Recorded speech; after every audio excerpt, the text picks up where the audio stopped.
రైతు రుణ మాఫీ పార్లమెంటు ఎన్నికల్లో ఓ సన్నాసి దూలం లెక్క పెరిగిండు కానీ దూడకున్న బుద్ధి కూడా లేదు. సవాలు విసిరిండు, నువ్వు 2 లక్షల రూపాయల రుణమాఫీ చేసి చూడు అని. నేను చెప్పిన ఆగస్టు నెలలో తప్పకుండా 2 లక్షల రూపాయల రైతు రుణమాఫీ చేసి రైతుల రుణం తీర్చుకుంటా అని సవాలు విసిరి ఆగస్టు రాకంటే ముందే 1 లక్ష రూపాయల రైతు రుణమాఫీ చేసి పేదవాళ్ళ ఖాతాలో 6,093 కోట్ల రూపాయలు ఇప్పటికే చేసిన.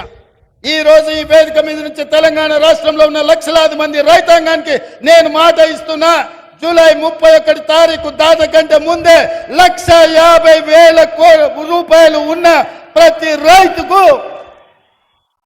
మళ్ళీ రెండో విడత ఖచ్చితంగా 30 తారీఖు జూలై దాటకంటే ముందే 1,50,000 రూపాయల మీ బాకీని చెల్లించి రైతు రుణం తీర్చుకుంటా అని చెప్పి ఈ కల్వకుర్తి గడ్డ మీద నుంచి నేను మాట ఇస్తున్నా. ఇదే కాదు, 2 తారీఖు నుంచి 14 తారీఖు వరకు నేను విదేశీ పర్యటనకు వెళ్తున్నా.